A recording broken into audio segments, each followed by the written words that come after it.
Hey everybody, it's Mark Pattison. I'm back again with another great episode of Finding Your Summit, all about people overcoming adversity and finding their way. And before I get into our great guest of the week, I want to always remind people to go to my website, I think I said 4 W's, but there's really just 3 in there. www.markpattisonnfl.com. And I've got a number of podcasts. I've got over 175 now. It's amazing. And of course, please go into iTunes and rate and review because it helps elevate the exposure of this wonderful podcast. We've got so many amazing people doing incredible things, and everybody should hear about what is going on to help elevate their place in life. I'm also headed out to Mount Everest. This is something that's been ongoing now. The new due date is March 31st, 2021. I'm so jacked up. Today we're sitting here in the beginning of October. The leaves are changing. It's amazing here in Sun Valley. And I continue to train like anybody who puts out a big goal and wants to go after it. If you want to find out about that, of course, please go to my blog on the website, and you can find out all about it. I also have another app from Garmin that will allow you to follow me up and down the mountain, which is actually a pretty cool feature that they have, and also allow me to communicate back, which is I'm really excited about. So, and finally, my daughter, who's got epilepsy, we're doing another campaign partnering up with Higher Ground called Amelia's Everest, the Lhotse Challenge, and we're trying to raise $27,940. We're already underway, so that's a really cool thing. And you can also find that tab on my website. Again, www.markpattisonnfl.com. It's all there. Okay, let's get into today's guest. I'm so stoked. It's another referral from our friends over at Higher Ground. We will get into that and the organization in just a bit. But his name is Derek Abbey. Derek, how you doing? I'm doing wonderful, Mark. It's a pleasure to be here. It's a beautiful day here in Sun Valley. I couldn't imagine a better place to be in. Oh man, it's just it's the where. I mean, look. I mean, there's many wonderful places all over the world, and you live in Bend, Oregon. Yep. You've traveled down here to get away from some of the fires, but boy, I mean, it's just like I like pinch myself every day when I go out and I've got these yellows and these reds and these oranges on all these aspen trees, and I just want to go and hug it, and and it really brings me to life. And with so much going on right now, again today we're early in October here, and we're talking about Black Lives Matter, and we've got COVID, and we've got fires across the West and all this kind of stuff. And, somehow or another, people just got to take that time out and just like truly, smell the roses. Yeah, literally turn the TV off. If you can, go outside, spend some time in the outdoors and get the most out of it. It's a nice reset, and you need it more than ever today with all these media inputs from every single angle, and none of them seem to be positive nowadays. So I like to go out and get in the outdoors and enjoy the outside, and it's awesome, a perfect isn't it? reset for me. Yeah. Oh yeah. Well, talk about a reset. So I want to reset to your life because to me, when I was doing the research, and it was really incredible. Both you and I are from Seattle. And I grew up kind of right in the middle of the city, and it sounds like you bounced around a lot. And, the name of this podcast, of course, is Finding Your Summit, about people overcoming adversity and finding their way. And, what really jumped out to me was, you had this tragic loss. Number one, your mom and dad divorced early, and then you're 13 years old and your mom passes away. Yeah. Like, how do you deal with that? As a 13-year-old, you don't usually deal with it very well. You don't have the tools for it. There's no real book that you can read or anything like that, especially back then. And it was completely unexpected. So my mom was there, healthy one day, and then had a brain aneurysm and was gone the following day. So, my life was turned upside down. I was 13. I completely lost my rudder and sail, didn't really know what direction I was going to go in, ended up going and living with my aunt and uncle. After that. And before you go after that, your aunt and uncle, that experience was good or was it bad? It was about as good as you could expect. I went through a tragedy as a young boy, and they had their own lives. They weren't expecting to have, another addition to their family suddenly, and they did that as best as they could to work with this young person as he was trying to figure his way through high school and life and what was going to be next. But it was about what you would expect. Is what how I would explain it. Well, so you say that, and I don't even know how that would go. Right? That's not my situation. And I'm sure what to expect. I mean, some people step up and are wonderful and amazing and really change people's lives. I've got some friends in Seattle where it's a long story, but they ended up basically with this baby on their front step, and the baby came from a meth head, drug induced, everything awful about the course that this little kid would have gone down. And my friends in Seattle, the Wagners, are well off, and they're the best family and the best people of all time. And they've literally changed this kid. And now this kid will go to private universities and schools and all the trips, and they're going to get all the goodies. And it's just because she happened to be dealt that lucky card. Now, in all this, and I don't want to spend much time on this because I want to get into kind of what really matters, and that's the military. But was your dad just not existent? Yeah, he just wasn't. He wasn't present. My mom and dad, they divorced when they were young. My mom didn't graduate high school. So, she did as well as she could to try and raise this rambunctious little boy by herself, and bounced around from job to job and place to place. And then, like we mentioned earlier, unfortunately, she passed when I was 13. And so my direction was not really established before she died. And then when she died, it was just off the rails. I no idea what I was going to do. Yeah. And that lasted through the rest of my youth, really. I mean, there were things that I had aspirations of doing, and never really got to do. I was a wrestler. I wanted to play football and things like that, but those never really came to fruition. And so I got a job when I was 16 at Dairy Queen, and that kind of filled the time. And I made my way through high school, and looking into the future, it was just a big unknown. Like what I like to say is I was really just adrift looking for a direction. I didn't have a rudder. I didn't have a sail. And that's actually how I ended up in the Marine Corps. I never really had aspirations of joining the military, although when I was young, I kind of looked up to men that had served in the military, and they were these role models to me in some ways, and most of the ways they were fantasies because they weren't real people to me. But I ran away to the Marine Corps. Honestly, I needed a place to go. But what was that about the Marine? Like you're there, you're going through all this, and you're having a tough time. You're working at Dairy Queen, and you're trying to have these aspirations, and why being this and that and everything else, and you're adrift. There's no rudder as you described. And all of a sudden, you push the button, hyperspace, right? And off you go, right?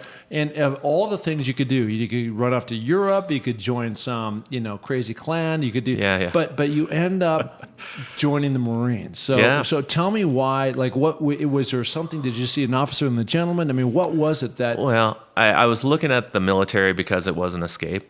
It was something to get me out of where I was, and I looked to the military, and I saw the Marine Corps, and honestly, like so many young people, they had the best uniforms, and it seemed like the hardest. Yeah. It seemed like the biggest challenge. Man. Yeah. And so found myself in the recruiter's office, and that was an easy sell. And, not too long after that, I was in boot camp. And there was another thing that was going on. When I signed up, it was Saddam Hussein had crossed the border into Kuwait, and we were dealing with him with Desert Storm and Desert Shield. So he invaded on August 2nd, and on August 30th was when I signed the papers. So that was kind of this extra motivation, a way to prove myself, a way to go on and play my part, do something of value, really. And so, I kind of scanned the services, and the Marine Corps looked like the place to be. Of course, by the time I ended up in boot camp and through all the schools, the war was over and everything, and I missed that opportunity. But those opportunities would definitely show themselves later. So I know that you went into, because what you're doing today is really the cool part of this whole story, right? And we're going to get to that in a bit. Yeah. But you had 3 deployments to Iraq and a couple, 1 or 2, maybe more, to Afghanistan, right? One to Afghanistan. One to Afghanistan. Okay. So now you go in and walk through the path of 2 things. Of number 1, of the preparation that they put you through to put you in a place where you could go over to Afghanistan, but first Iraq, and be effective. Yeah. And then the follow-up question to that is, like what, I mean, you were doing some hardcore stuff and I want to like get into like what, like what was that, right? That really was defining for you. Yeah, so the first piece was, I'm this 18-year-old without a rudder or sail, and the Marine Corps or the military itself was a system of structure and a system that I could succeed in, and was exactly what I needed at that point. And so the Marine Corps very, very quickly established confidence in me through boot camp and the schools and becoming a Marine and pinning on that Eagle Globe and Anchor and really realizing like, oh, I can have an impact on something now, and I can do this and I can do it pretty well. The system isn't that difficult. They tell you how to succeed in it. And so if you do what they say, if you do it a little bit faster, a little bit better, you're probably going to do really, really well. And I did. I was a successful young Marine, and I invested in the Marine Corps. I truly gave my heart and soul to it, and in turn they invested in me. So I got an education, ended up getting a commission, and then was commissioned a ground officer actually. And then all Marines have to go through the 6-month school called the basic school, where you learn basic infantry tactics and company level officer stuff. And while I was there, I was selected for flight school and ended up getting sent to flight school and became a Marine aviator. I was a weapon systems officer in the F-18, so successful through flight school, joined my first squadron. And while I was in flight school was when 9/11 happened. And so Afghanistan kicked off. And by the time I was finishing flight school, it was very obvious we were going to be going to Iraq next. So you're actually flying these planes? Yeah, I'm a backseater, so Wizzo in the F-18, 2-seat version of the F-18. So what's the guy in the backseat do? Is that Goose? Yep, Goose Okay. there. That's what most people recognize as Goose from Top Gun. Yeah. My call sign was Cosmo. But, Cosmo. All right. Cool. That's a whole nother story. Yeah. Entertaining, but fun. Yeah. And so I had a successful first part of my career. I was advanced pretty quickly. Obviously, went from the enlisted ranks to the officer side of things. So they saw something in me, and compared to where I was when I was 18, my confidence grew and grew and grew. My capabilities grew and grew and grew, and it was recognized, and that brought with it more responsibility and more opportunities. And so after I finished flight school, I joined my first squadron and very, very quickly found myself overhead Iraq.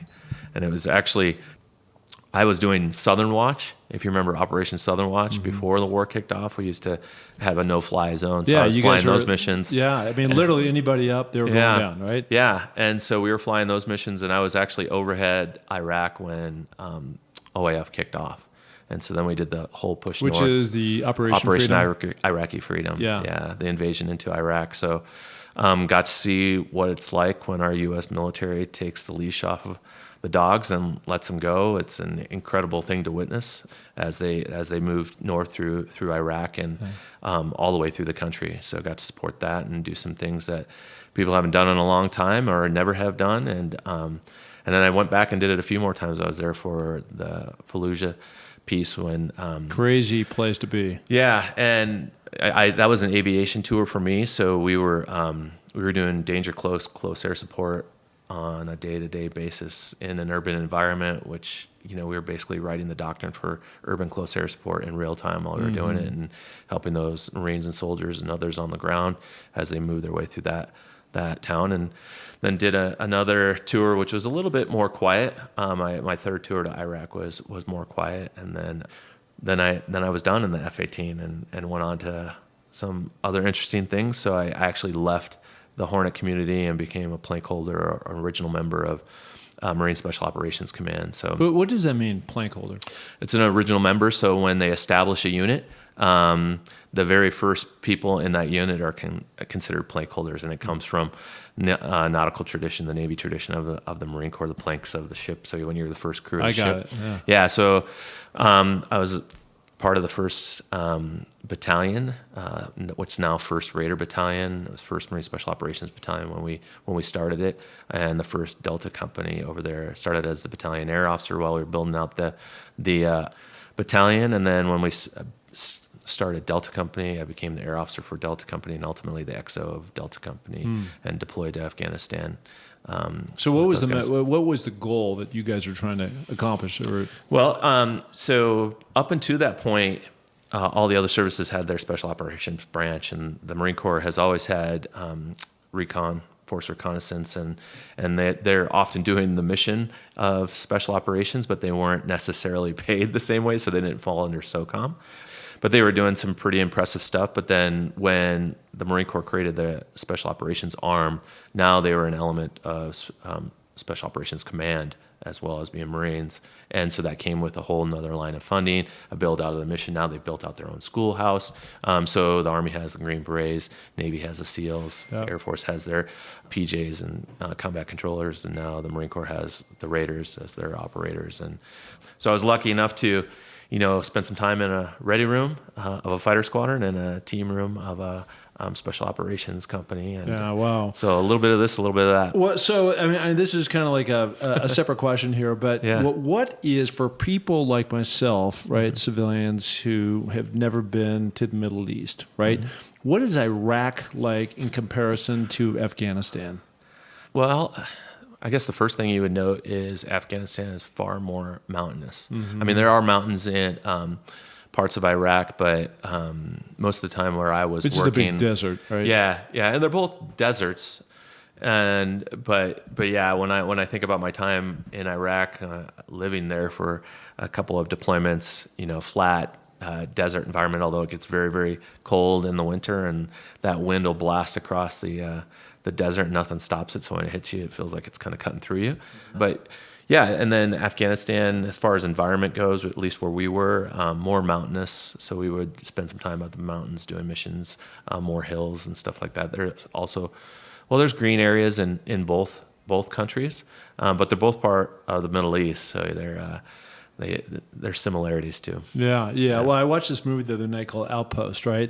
Yeah, I don't know if you've seen it, but it's just they set up this camp way up high up in the mountains, and it was at the base of this valley, and so it just these guys were just launching grenades and bombs and gunfire right down on their. And it's like, who had the brains to put that together? Yeah, they had the high ground. I know exactly what you're talking about. And there definitely weren't any situations like that in Iraq. Pretty much flat terrain, no outposts sitting in the valley or anything like that, with the enemy having high ground or something like that. You're just a sitting duck is the bottom line. Okay, so one of the things that you've been very fortunate as a beneficiary of being in the military is having this amazing educational. I wouldn't say it's the system, but just the background of the military, essentially funding your way through. So Oregon State, and then down to get your undergrad, and then down to University of San Diego, which is a sweet city and a sweet school. You get your master's, and you recently finished your PhD in leadership. Yep. Yeah, at the University of San Diego. Too. Yeah, I mean, well, first of all, incredible place, but what was it about leadership? I mean, here you go. Let's go back to when you're a young guy up in Seattle, and you're just this rudderless ship going down, not knowing which way is up and down, and what's my life going to be about. You're just a Joe employee at the DQ, Dairy Queen, right? I can make a mean ice cream cone. Yeah, well, listen, I think I still could. Yeah. Just vanilla whip or chocolate, right? But anyways, so you've really focused a lot of what you have been able to do in this word leadership. And I was so fortunate to be around some of the amazing leaders, not only as coaches in my college and in the NFL, but also around these amazing players that, held these qualities. But for you, what was that driving force? Like obviously there's something to that because of your desire to really go to the top. I mean, I don't know how many PhDs you can get or go beyond that, but you really have become an expert in this particular field. Yeah, there's multiple elements to that. So, I mentioned earlier, my mom didn't finish high school. And so as I was growing up, education represented success to me in so many ways. Like if I can attain these degrees, I'm moving towards something that's positive and successful. And then so that I sought that out, and I've always been fascinated by it. The more that I learned and the more I participated in education, the more passion that I had about it. I was very interested in teaching when I was younger, and that drove me towards more education, and that shifted as I went through it. The other piece of it is, when you think about young Derek working at DQ and taking off to the Marine Corps, my sphere of influence at that point was one, barely me, and so at some point along the way, and now I'm very, very conscious of it, my personal mission turned into, I want to have a positive impact on as many people as possible throughout my life. And through the Marine Corps and my experiences throughout my adult life, my sphere of influence grew from me as an individual to people around the world that I'm able to have an impact on through my service in the military. So all these military members that I worked with and supported, whether it was on the ground or in the air, people in my squadron that I worked with directly, people in the units that I worked with directly, to these people that were supporting. And I'm happy to say there's people that came home from those conflicts because of the work that we did, and that's incredibly fulfilling. And so when I started my master's, I studied history in my undergrad, and that was fascinating, just the human experience. And so much about history is just learning the human experience, and realizing that humans tend to be the same throughout time. Where we see things that we're seeing today, and we may think that they're unique, but they've happened time and time again because it's part of the human experience. And then I was exposed to leadership practice in the Marine Corps, definitely, and both good and bad. And so my outlook on that was, I would look at what people were doing and try and mimic the positive things that they were doing. And then I would look at people that were doing it in a way that I thought wasn't that great, and note the things that I thought weren't great, and make sure I kept them out of my toolbox. And then when I first started my master's and was exposed to kind of the theoretical side and more than just traits and character-based leadership, but how are you influencing people to move in a direction, hopefully en masse, to have a positive impact on the greater community, and where does your voice have power, and how does that work within these groups? I just became more and more fascinated with the theoretical foundation of it, but then the practical application of it. And so I just wanted to learn more and more and more about it. And so, I went about as far as you could with the PhD. Yeah. Well, before we went live here, we were talking about the commonality between the military and the NFL community. I would even drop that down to many college players too.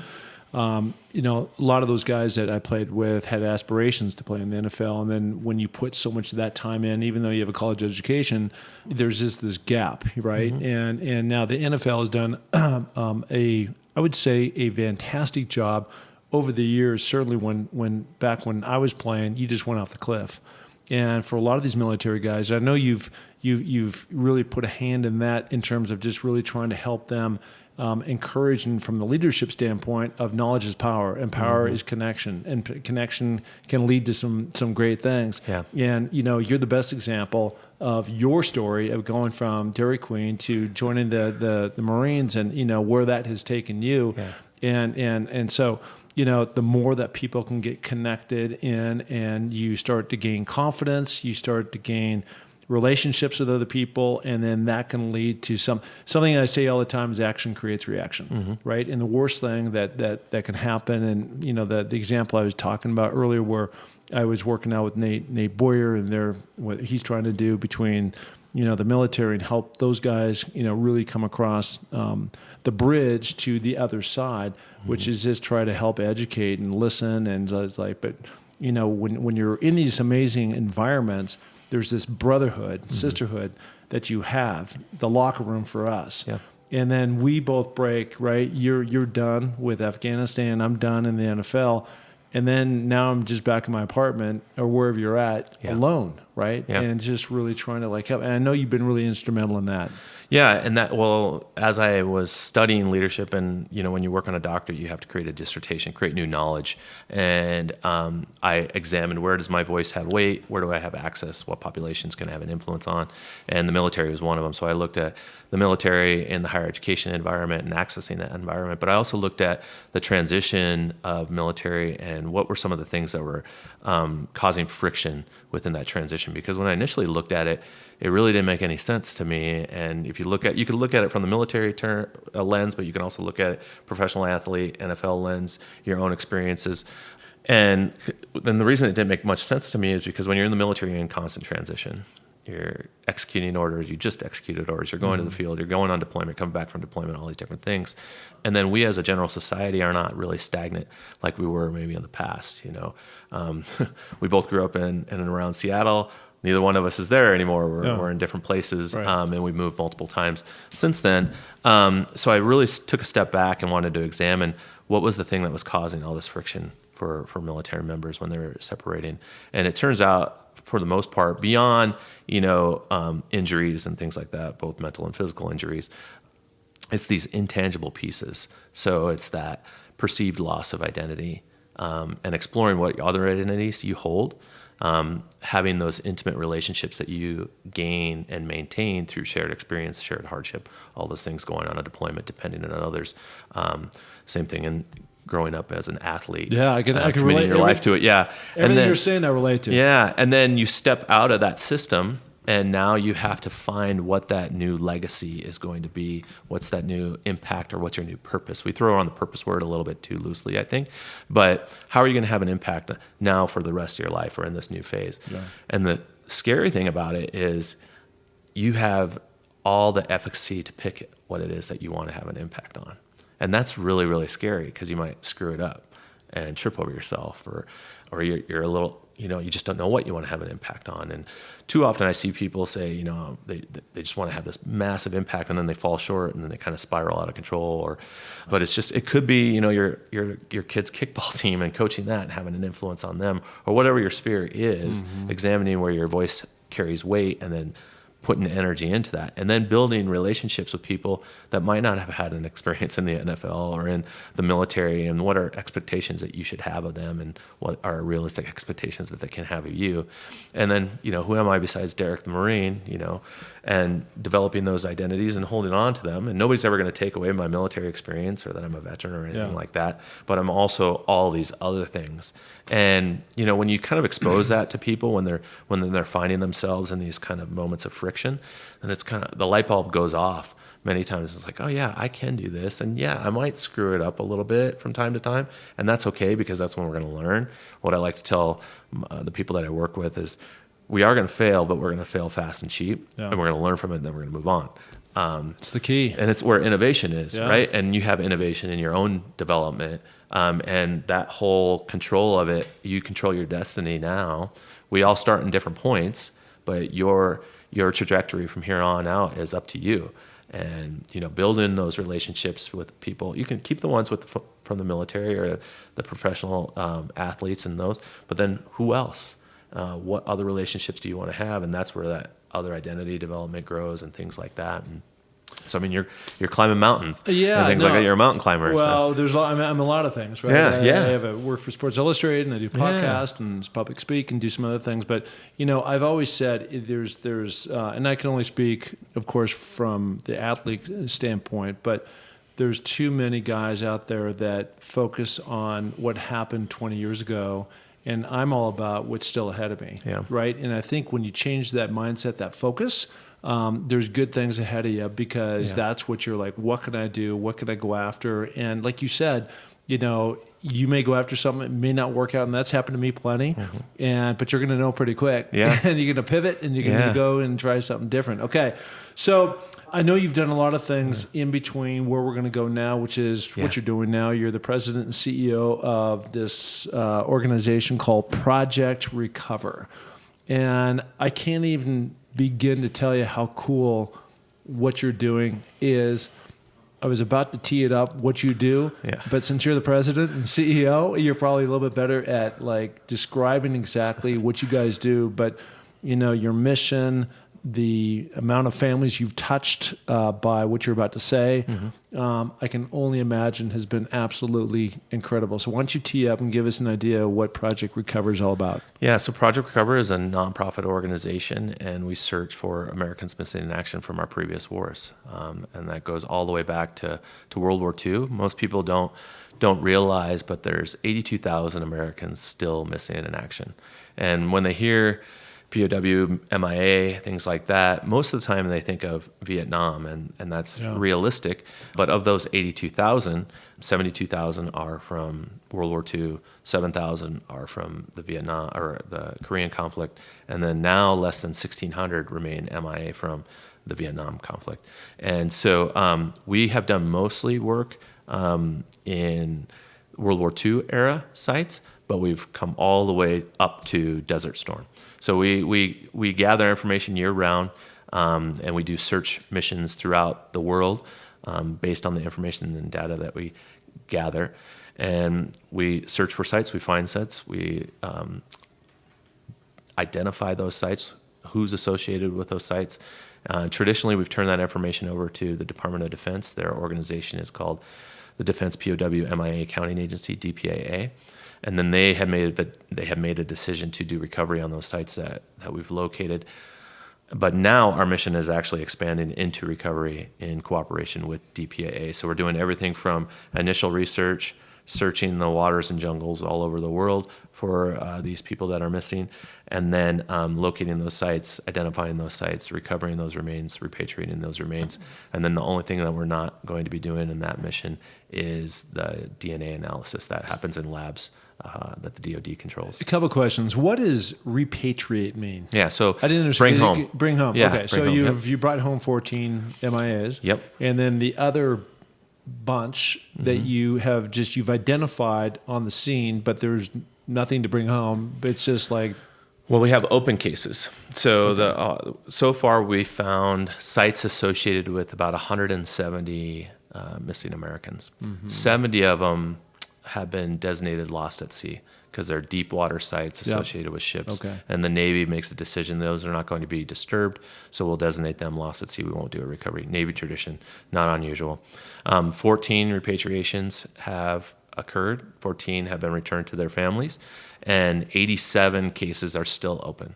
So the recovery efforts have to still occur, or the identification has to be completed, things like that. so give me an example of it's probably one of these 14 examples of where, you identified this person, you identify where they might be, you went and you got them, you recovered, you brought them back and delivered to their loved ones. Yeah, so believe it or not, this organization's been around in some capacity for 27 years. Yep. And started as a very, very grassroots organization. When I started with it, it was still very, very grassroots. We paid our own way. We did one mission a year to the nation of Palau. So we've worked in Palau quite a bit. And so we found multiple... And where was Palau? It's in the South Pacific. It's about 500 miles south of Guam and about 500 miles east of the Philippines. Yeah. Small island nation, about 20,000 people live there. A number of islands make up this area. There was an amphibious campaign that occurred on the island of Peleliu, which is part of Palau, and 9 major air campaigns. So even though most people don't really know where Palau is, there were the third most losses in the Pacific happened in Palau, right behind Okinawa and Iwo Jima, which most people know about. Yeah, so this would have been a station where the Japanese might have been. So the Japanese had a couple airfields there Yeah. and about 50 to 60,000 troops based on those islands, and it was part of the island hopping campaign that occurred across the Pacific. So the Marines landed. We took one of the airfields, but then we just kept the rest of the Japanese in place until the end of the war. So cut off supply lines and used aviation assets to keep them in place, and we didn't have to invade the rest of the country for that island. But with those 9 major air campaigns and that amphibious assault, there were a number of people that were lost in and around Palau, and that was one of the reasons that we started doing all the work that we do there, and we still work there. And so we found the B-24 associated with 8 MIAs that were ultimately repatriated. Some Navy Avengers. So Navy Avengers have 3 people on them. So one of the pretty cool stories is one of those Avengers was piloted by a gentleman named Lieutenant Hoole, and on his wing -2 was a young ensign named George Herbert Walker Bush. And Lieutenant Hoole, unfortunately, was shot down and lost and was missing for 70 plus years. And President Bush actually was very interested in what happened to Lieutenant Hoole. He met some of our members early on, and we used to send him annual reports. Well, we found Lieutenant Hoole's aircraft in 2015. Now, how do you find his aircraft? It's in the water, and that's part of the growing story of what is Project Recover. And so we used to do just regular scuba dive, get online, and we'd search the ocean floor doing that, which could take a million years to finish this work. But in 2012, we actually started working with the Scripps Institution of Oceanography and University of Delaware.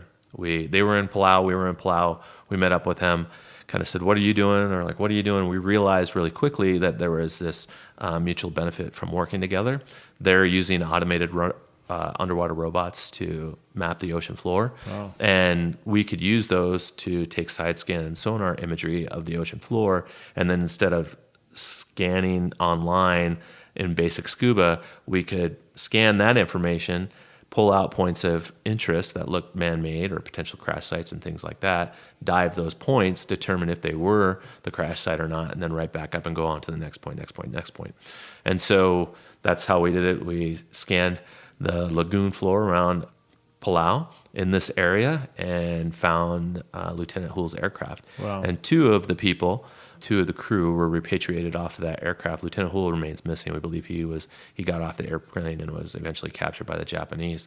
But one of those crew members was a gentleman named Walter Mittis, and he has since been repatriated back to his family in Portage, Pennsylvania. And so we found the site. We turned all that information over to the Defense POW MIA Accounting Agency. They took it. They assessed the information. They decided to do a recovery effort. They recovered the remains of two of the crew off of that, identified them, and then they made the announcement to the family that their loved one had been identified.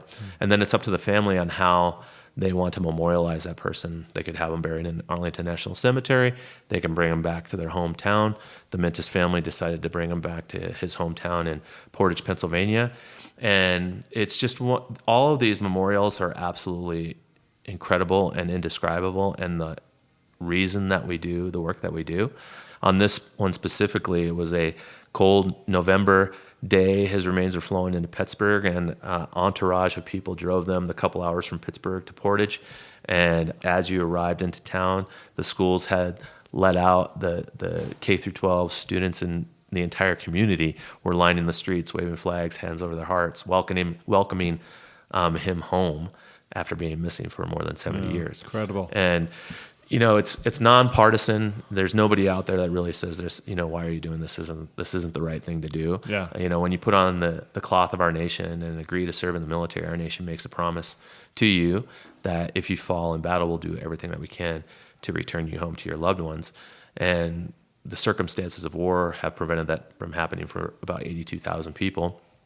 But we're going to keep on doing it. That promise still remains, and we're going to keep that promise. And so that's what we do. We strive to keep America's promise. And one of the neat things about this is, it is a memorial, it is a funeral. There's sadness about it, but it's also a celebration in many ways. So people like Walter Mintis and all the others that we've located and continue to search for, they made the ultimate sacrifice for our nation during these conflicts, and we benefit every day because of that. But when they're returned home, it's the second wave of impact from their loss 70 plus years later, where these communities unite, they come together, families are reunited, stories, or what were stories, are now facts. They know the truths. MIA families have these incredible experiences where their grieving process is interrupted, and every single MIA family that we've interacted with, they've made up stories about their loved ones, and they may or may not be accurate. Most of the time they're not accurate. And sometimes it's caused friction within the family based on the stories that they've made up. And this allows that family to heal, and then the community around them to heal, and ultimately our nation to heal, because we're keeping a promise as a collective. I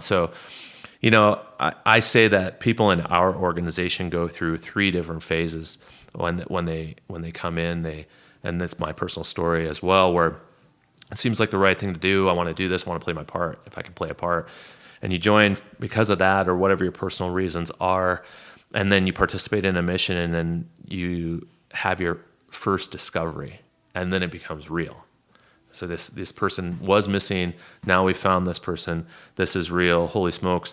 So that's another level of commitment. And then when you witness that person return to their families and the impact on these families that may not have ever met this person, or their generations removed, you can't even put it into words. It's indescribable. And at that point, you're kind of hooked to the mission and fully committed. That's my personal story. This is something I'm going to continue to do. No, it's incredible. I mean, you're, like you said, you said this early in the podcast, is about your life's mission is really to impact people as much as you can. And this is a small little dose of, because it's a ripple effect, right? Mm-hmm. It's the mom who maybe got remarried. There's kids. There's their grandkids. Mm-hmm. It just goes all the way down the tree, and you always wonder what actually happened. I want to shift just a bit, because there's a I think, a natural tie with Higher Ground. So Higher Ground is a fantastic organization that approached me this last year after I had thrown this event, Amelia's Everest. Now we're doing Amelia's Everest, the Low Sea Challenge. And I didn't know anything about Higher Ground. And, mainly it's about helping former military people that have had cognitive issues, amputees, things like that. But rather than just give money and try to find, a cause for PTSD, they're actually bringing them into these communities like Sun Valley. I know there's an office based out of LA and also New York. And the thing I like about it, and I've actually done this with Nate Boyer and Chris Long through their organization, Water Boys, by raising money and then not only building water wells down in Africa, but actually going into those villages in the Serengeti for the people of the Maasai tribe and really seeing like these people, like we're the Beatles, we've come in, they're so grateful, they're so thankful, and there's such a change agent goes down in their life. And so for you, tell me what the connection, I mean, first of all, you're a former, obviously, military, so anybody in the military is, you're in the club. But what is the connection, if any, between Project Recover and Higher Ground?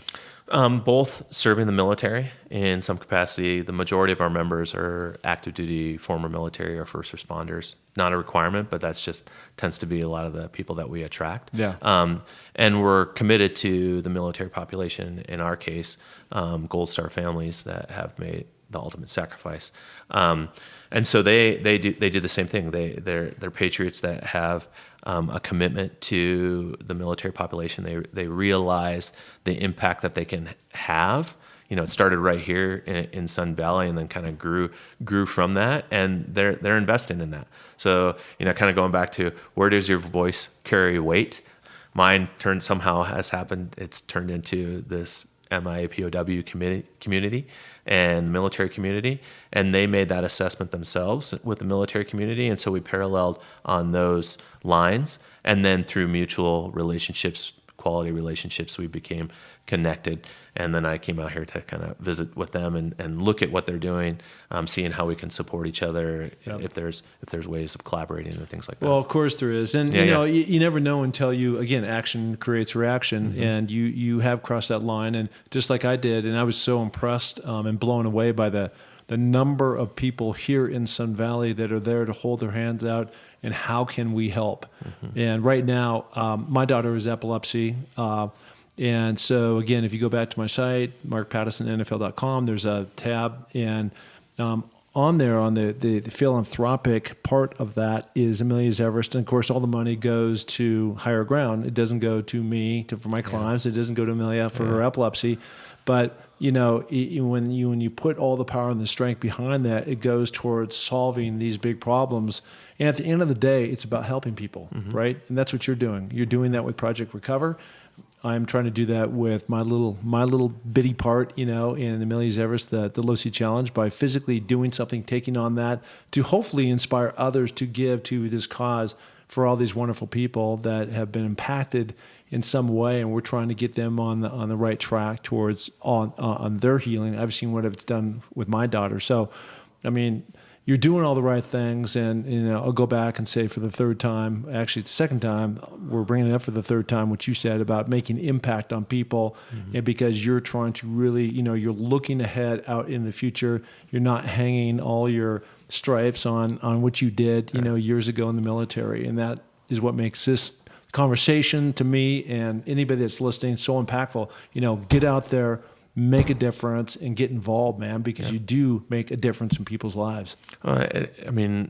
It's not actually that difficult. It doesn't need to be on the same scale of literally climbing Everest or traveling around the world looking for people that are missing in jungles and oceans. It's in your community. It's across the street. It's the small things that you can do every day to help your neighbors, and it could be just having a friendly conversation. Like I said, examine your own sphere.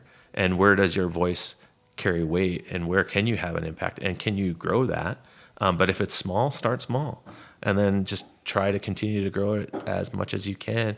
over time in a positive way. And I mean, when you're talking about looking towards the future and not focusing on the past, that's, I mean, the way that I describe positive psychology is very more future focused, and traditional psychology looks at what is it that you're suffering from that occurred in the past. So let's, we need to look at that stuff sometimes so we can move forward in a better way.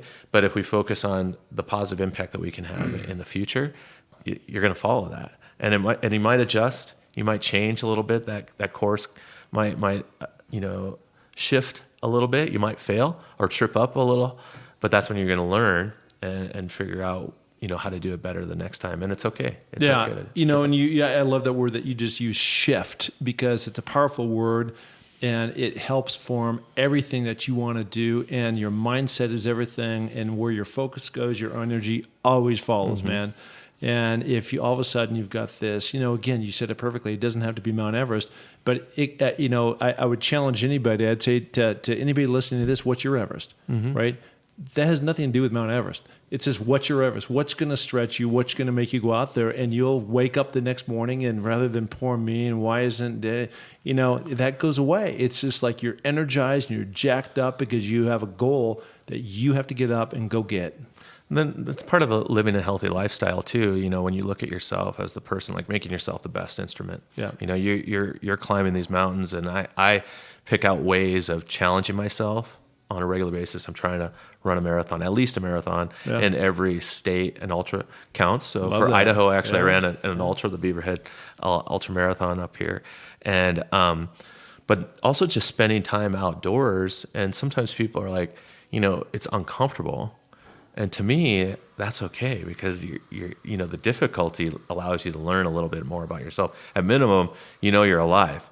You're alive, so you can keep on having an impact on people. And I look at my past and people that I did serve with that don't have the opportunity to have the impact that I can have, or these people that I'm searching for that gave up the best years of their life so that we can have an impact. And so I feel like I owe it to these people and our community to be the very, very best version of myself. Yeah. And so, the physical challenges are important. Challenging yourself in some way, and that could be education, reading books. It could be getting out and climbing mountains. And I climb some mountains, but I haven't been above. The highest one I've done is Whitney. So I guess I'm maxed out right now at 14.5. So hey, listen, about half of what you're doing. Yeah, you know what? Second highest mountain in North America. Yeah. It's pretty good. So love it. Okay, so where can people find you? And I want them to go to this really cool site, Project Recover. Yeah, it's very easy. ProjectRecover.org. Yep. And then we're on all the social medias: Facebook, Twitter, Instagram, LinkedIn, and so am I, Derek Abbey. If you search Project Recovery on any of those sites, you'll find us, and the same thing with me. Yeah, no, I love that. I love it. Listen, it's been a great conversation to talk to a guy all the way from DQ to the one, the only Derek Abbey, PhD. Thank you so much for coming on. Thanks for having me, Mark. All right, buddy. Take care.